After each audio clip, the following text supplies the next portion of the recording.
plaque on the wall of Newark, New Jersey's First Presbyterian Church memorializes soldiers and patriots from America's war for independence whose sacrifices helped establish this nation. As we remember two of the names listed here, we should also reflect on the unique contributions of the committees of correspondence, those networks of revolutionary letter writers who helped constitute a shadow national government during the months prior to the Continental Congress.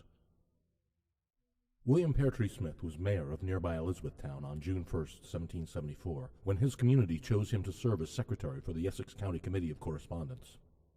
Through close communication with his counterparts during the British siege of Boston, he helped provide a beleaguered city with sorely needed resources at a desperate time.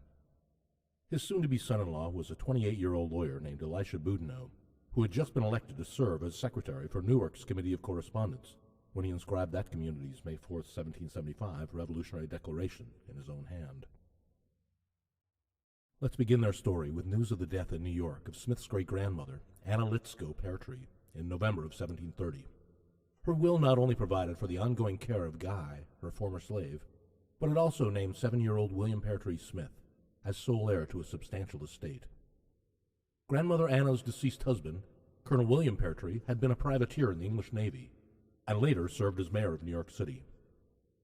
She was the only child of Lieutenant Daniel Litsko, who had retired his commission with the Dutch East India Company to open a popular public house on Wall Street. Anna's mother continued managing Mother Litsko's tavern for many years after her late husband's passing. Smith's mother was Catherine Harris, who in 1721 married William Smith, son of Captain William Port Royal Smith, the Jamaican privateer, but he died the year his only son was born. Catherine had remarried, and Anna's will tasked this new husband, Ebenezer Pemberton, I quote, to take particular care of the education and bringing up of the young boy, unquote. A Harvard graduate, Pemberton had moved to New York from his native Boston to assume the pastorate of the Presbyterian Church of New York.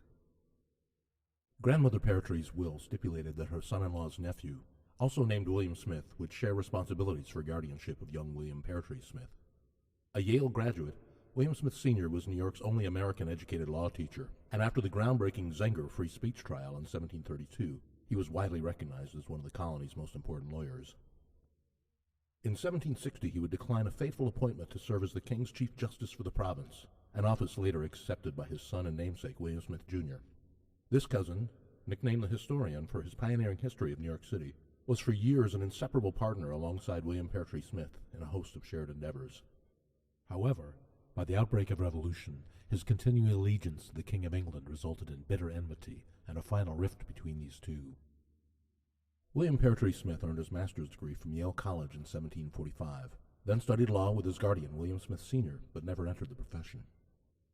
On May 12, 1745, he married Mary Bryant, daughter of William Bryant, captain of the Joseph, and veteran of over 50 Atlantic crossings.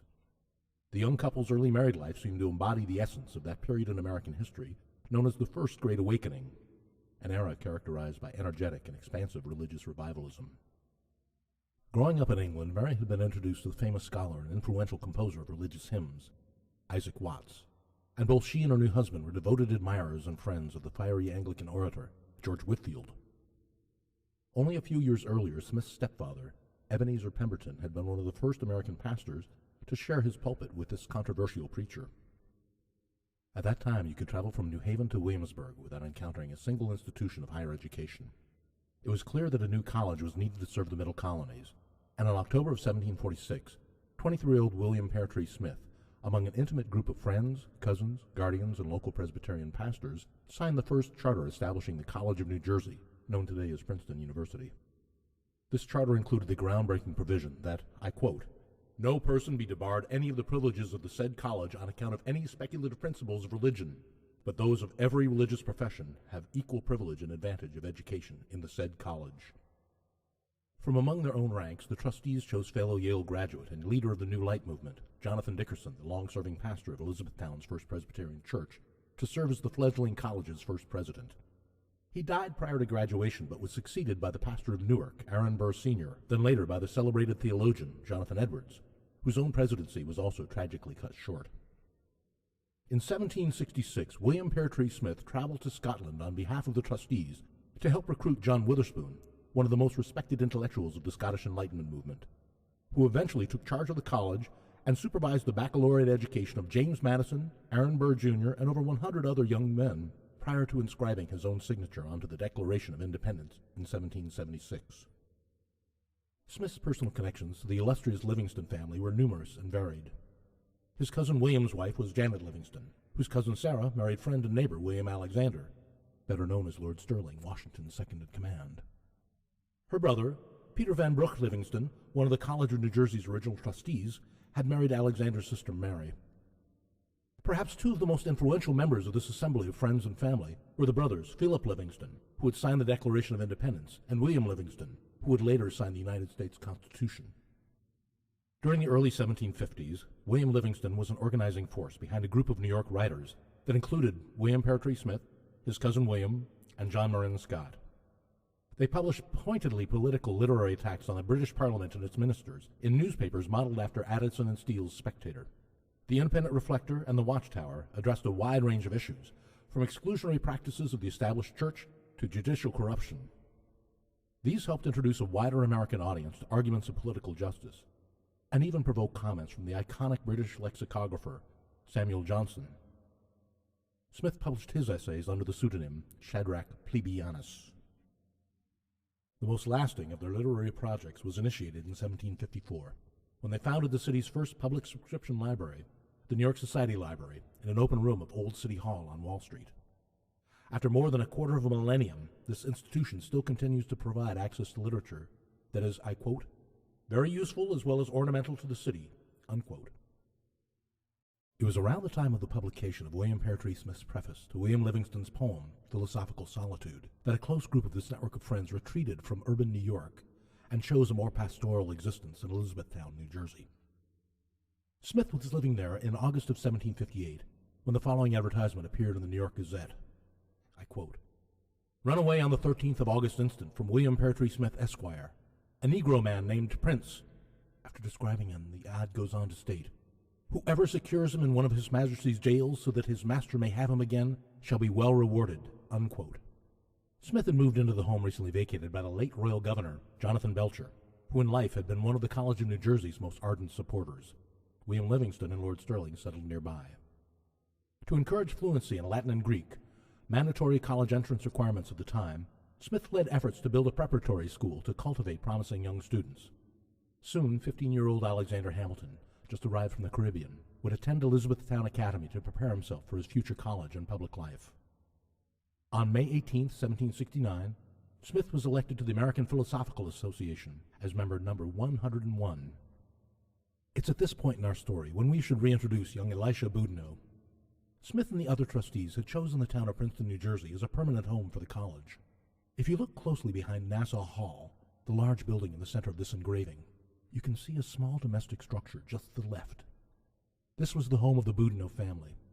From that doorway, 7-year-old Elisha could have witnessed the completion and consecration of what at that time was the largest school building ever constructed in the American colonies.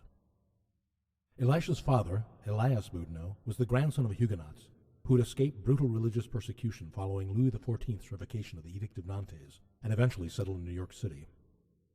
Elias failed to improve his financial fortunes during an extended sojourn on the island of Antigua, but he did return with a beautiful new bride, Catherine Williams, Elisha's mother.